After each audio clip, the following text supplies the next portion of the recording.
Hello and welcome to another edition of Foreign Dispatches, the program that takes you around the world in 25 minutes. I'm Amarachi Ubani. On the program this week, suspect charged with attempting to assassinate U.S. President Donald Trump after gunfire at a press dinner in Washington, and King Charles III's state visit goes ahead despite security concerns. In the United States, an armed man has been charged with attempting to assassinate President Donald Trump after gunfire erupted at the White House Correspondents' Association dinner in Washington, D.C. Authorities say a Secret Service officer was shot but saved by a ballistic vest as guests were rushed to safety.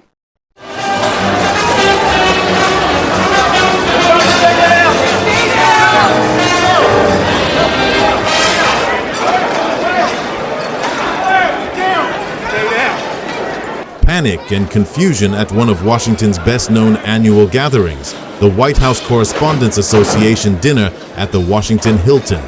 U.S. authorities say a man ran through a security checkpoint on the hotel's terrace level, triggering an exchange of gunfire. A Secret Service officer was shot in the chest but was saved by a ballistic vest. The suspect, 31-year-old Cole Thomas Allen of Torrance, California, has been charged with attempting to assassinate the President of the United States, as well as 2 weapons offenses. The Department of Justice filed 3 federal charges in United States District Court against Cole Thomas Allen. The first count is attempted assassination of the President of the United States. This count is punishable by up to life in prison. The second count is interstate transportation of a firearm to commit a felony. This is punishable by up to 10 years in prison. And the third count is discharge of a firearm during a crime of violence, which is punishable by a mandatory minimum term of imprisonment of 10 years, a maximum of life, and the 10 years is consecutive to any other sentence imposed. Investigators believe Allen traveled to Washington with a plan to target the president and senior administration officials, with the defendant making clear what his intent was. And that intent was to bring down as many of the high-ranking cabinet officials as he could. This is the kind of situation that we cannot tolerate. Back in Torrance, neighbors and parents struggled to reconcile the allegations with the man they thought they knew. He seemed like a very ordinary person, you know. It's just, I don't know. You never expect it coming from this guy. He was a nice guy. Never said anything about Trump or anything like that. So he kept it. I guess he kept most of his opinions to himself. I was like pretty shocked. I was like, whoa. Like at first I saw like Torrance teacher, and then I saw, you know, like C2 tutor. Like I was like, oh wow. Like I think I've seen this guy. Prosecutors say the investigation is ongoing, with more charges possible as detectives examine what led to the attack. The shooting has renewed scrutiny of security around major public events attended by the president, as officials warn the broader threat environment in the U.S. remains volatile. Saturday was supposed to be a joyful evening, celebrating free speech and the First Amendment with all of you, members of the press. Instead, the night was hijacked by a crazed anti-Trump individual who traveled across the country to assassinate the president and as many administration officials as possible. This is the 3rd major assassination attempt against President Trump in 2 years. No other president in history has faced such repeated, serious attempts on his life. First and foremost, the President, the First Lady, and everyone in this White House are extraordinarily grateful to the brave law enforcement professionals who sprang into action to apprehend the would-be assassin and keep all of us safe.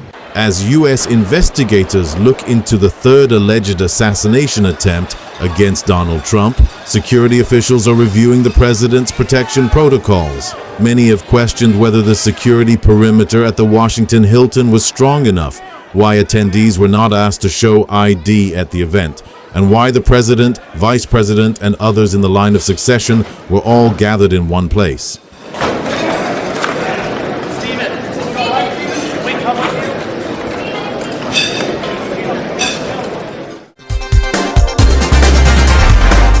Meanwhile, King Charles III and Queen Camilla's state visit to the United States went ahead as planned, despite the security concerns raised by the shooting. The trip was widely seen as diplomatically significant against a backdrop of a strained U.S.-UK relationship over Middle East policy. Security was extremely tight in Washington this week for the King and Queen's visit, with armed police stationed around key sites. The trip, the first British state visit to Washington since Queen Elizabeth II's visit in 2007, included a rare address by the King Charles III to a joint session of Congress. Ladies and gentlemen, we meet in times of great uncertainty, in times of conflict from Europe to the Middle East, which pose immense challenges for the international community and whose impact is felt in communities the length and breadth of our own countries. We meet too in the aftermath of the incident not far from this great building that sought to harm the leadership of your nation and to foment wider fear and discord. Let me say with unshakable resolve, such acts of violence will never succeed. It is why, it is my hope, my prayer, that in these turbulent times, working together and with our international partners, we can stem the beating of plowshares into swords. The visit also featured a White House state dinner where both King Charles and President Trump emphasized the long-standing alliance between their countries. Today, most of Britain's former colonies have no idea what they truly owe to this towering legacy of law, liberty, and British custom that they were given. We were given that, and it was a great, great gift. Tonight, on the eve of our 250th year of cherished independence, we turn to the sovereign embodiment of our British heritage and say sincerely thank you to our friends, the United Kingdom, for the richest inheritance that any nation has ever given to another. May our two countries stand together forever for liberty, for justice, and for the glory of God. Ladies and gentlemen, I offer a toast to 250 years of American freedom, and very importantly, to a great man, His Majesty, King Charles III. Thank you very much. The King described the relationship as a cornerstone of shared security and prosperity and presented President Trump with a symbolic gift. We are here to renew an indispensable alliance which has long been a cornerstone of prosperity and security for both British and American citizens. Our people have fought and fallen together in defense of the values we cherish. Across the ocean and from coast to coast, we have traded, innovated, and created together. We've stood together through the best and worst of times. So tonight, Mr. President, I am delighted to present to you, as a personal gift, the original bell which hung on the conning tower of your valiant namesake. May it stand as a testimony to our nation's shared history and shining future. And should you ever need to get hold of us, well, just give us a ring.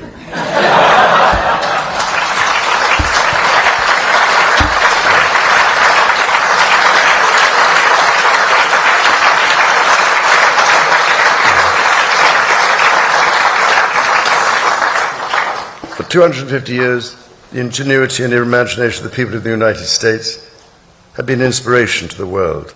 The visit is also seen as an attempt to steady a strained U.S.-UK relationship amid sharp differences over the Iran war and wider Middle East policy. And we're doing a little Middle East work right now, two of you might know, and we're doing very well. We have militarily defeated that particular opponent, and we're never going to let that opponent ever, Charles agrees with me, even more than I do, we're never going to let that opponent have a nuclear weapon. They know that, and they've known it.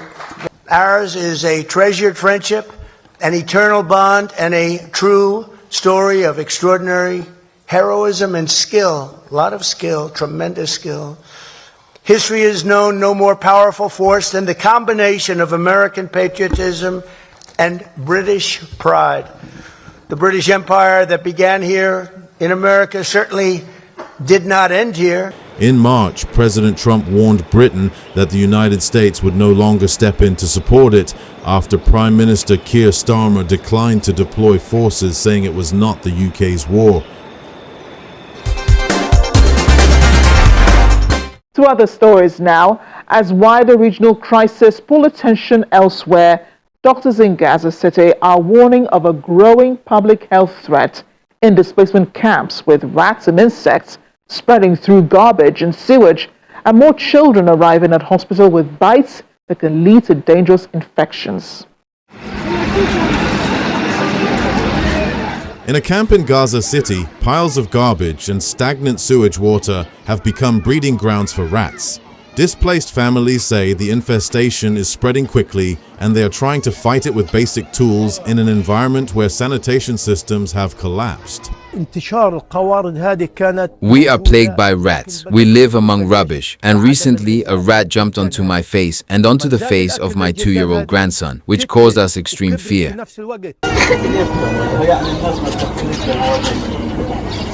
At Al-Rantizi Hospital, the head of pediatrics says they are seeing more children brought in after bites from rodents and insects. These cases can lead to serious complications in children, such as blood poisoning. If treatment is not provided in time, they can even result in death. In April, Palestinian health officials also warned that deteriorating environmental conditions are increasing health risks. The United Nations says that while recent regional developments have shifted attention, conditions on the ground in Gaza remain dire, with civilians still paying the price.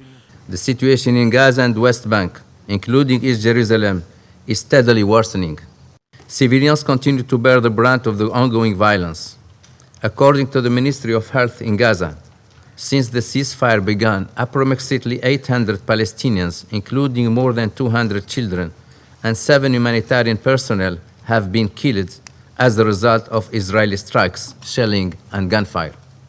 The Israel Defense Forces has stated that its strikes have targeted Hamas militants and facilities.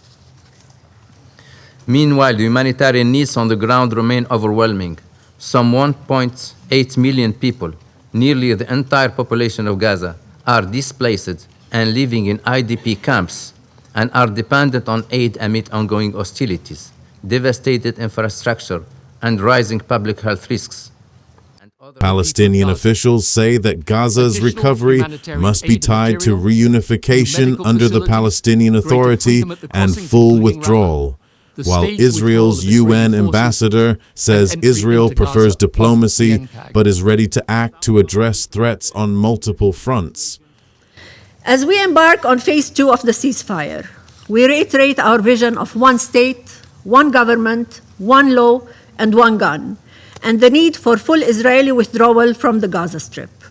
Gaza is an integral part of Palestine, and transitional arrangements must be conducive to the reunification of the West Bank and the Gaza Strip under the Palestinian Authority, as foreseen by this Council, leading to Palestinian self-determination and independent statehood. After so much death, destruction, displacement, and devastation, it is time for life, healing, recovery, and reconstruction. Israel prefers diplomacy. We have entered direct negotiations with Lebanon for the first time in decades. We are grateful to the United States for advancing these talks. But diplomacy cannot exist in a vacuum.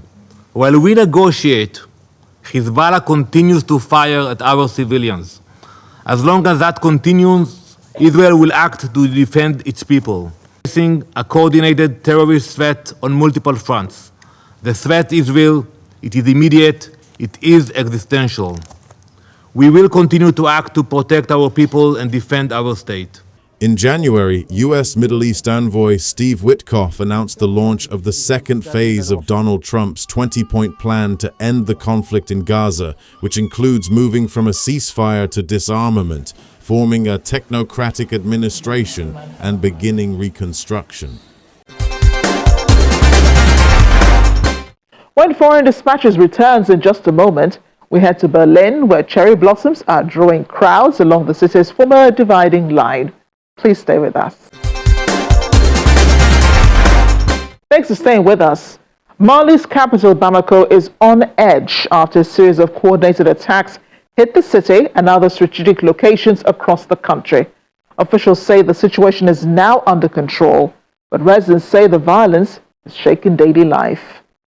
What began as a normal weekend quickly became one of the boldest waves of attacks Mali has seen in years, with assaults reported in and around the capital and across multiple regions. For residents, the shock was immediate, and so was the uncertainty. It was a day that started in the worst possible way. I couldn't work today. This situation is frightening the population.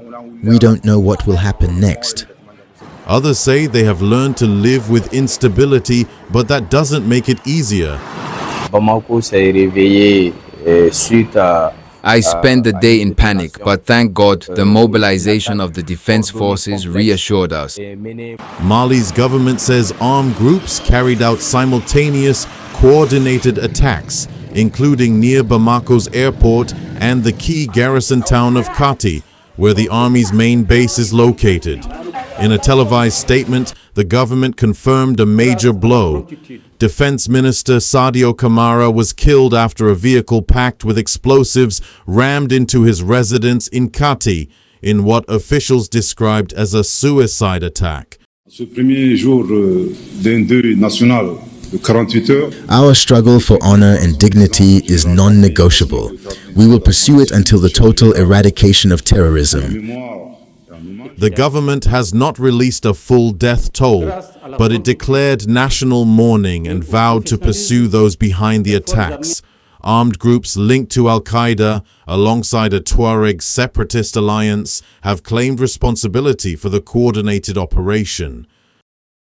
Amid speculation and rumors online, Mali's leader Assimi Goïta appeared publicly days after the attacks, meeting Russia's ambassador in Bamako as the junta reaffirmed its security ties with Moscow.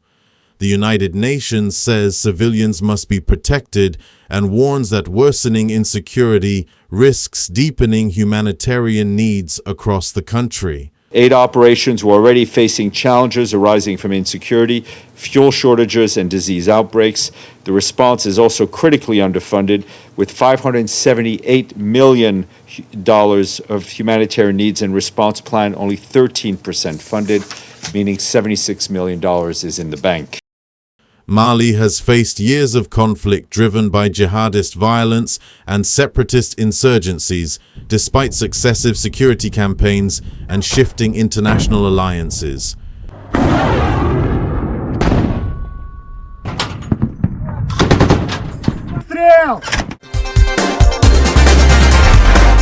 Over in South Sudan, UN agencies are warning of a deepening hunger and malnutrition emergency, with 7.8 million people, more than half the population, projected to face crisis-level hunger or worse between April and July.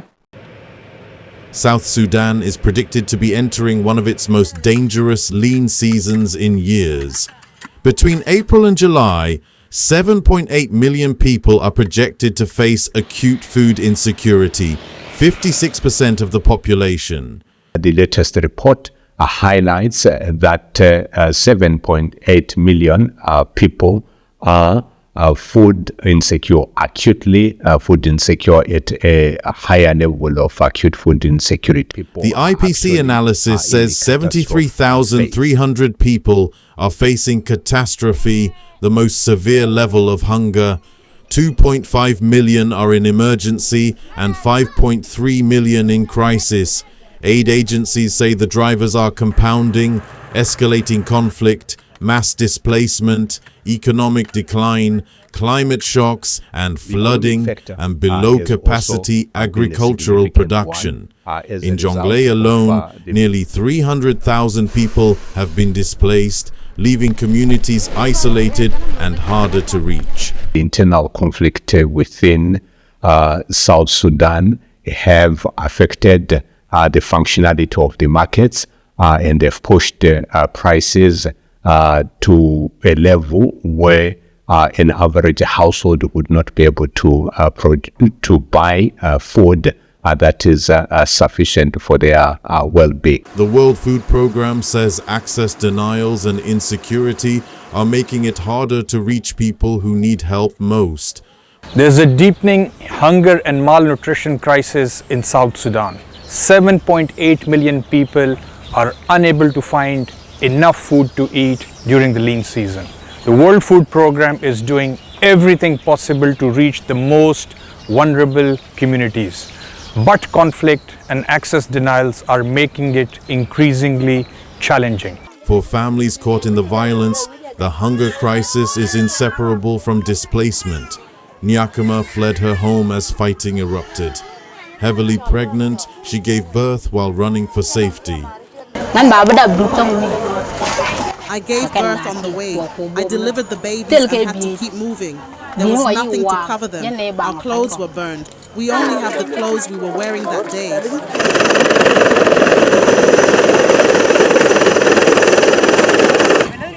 The agencies warn the risk of famine is credible in 4 counties, 2 in Jonglei and 2 in Upper Nile, where conflict has blocked access to fields and forced repeated displacement.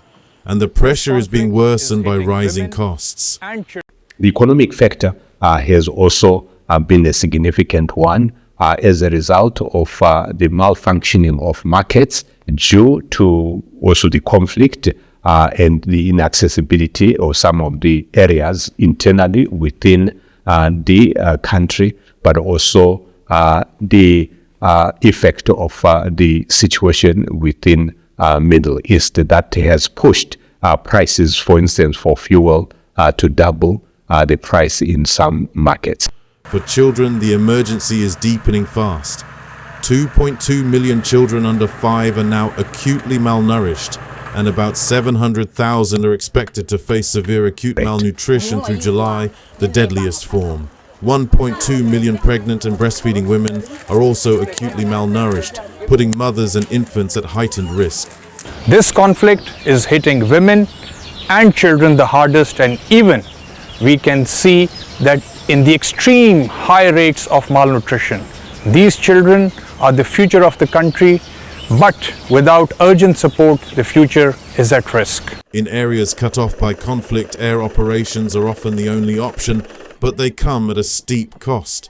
WFP says airdrops can be up to 15 times more expensive than road or river routes, and with funding shortfalls, many families are receiving only half rations, less than 300 grams of food a day. And finally, in Berlin, spring has brought a burst of color along one of the city's most symbolic landmarks.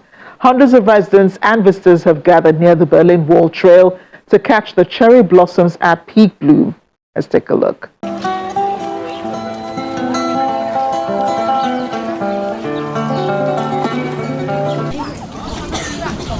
Along the former line that once divided east and west, Berliners are now walking beneath a canopy of pink. Crowds strolling under cherry blossoms near the Berlin Wall, people stopping for photos, families and couples walking the trail.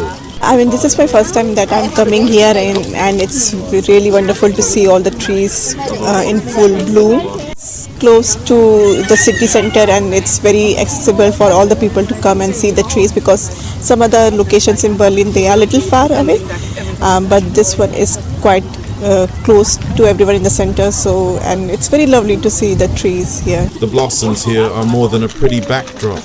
Many of these trees were planted after German reunification, donated as a gift from Japan, turning a former border into a spring ritual.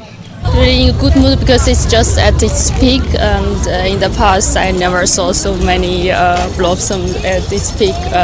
We are just at the perfect time. In a city with thousands of cherry trees, the bloom only lasts days.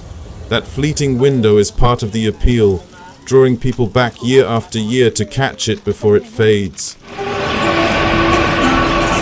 The Across the city, the season is also being marked at the Gardens of the World, where Berlin's annual Cherry Blossom Festival brings performances, crafts and food across its Japanese, Chinese and Korean garden spaces. For Berlin, the cherry blossoms have become a brief but powerful symbol. Spring returning, history remembered, and a city once divided now gathering under the same trees. And that's the program today. Remember, you can catch all our top stories and more on channelstv.com. Thank you for watching. I'm Amarachi Ubani. Bye for now.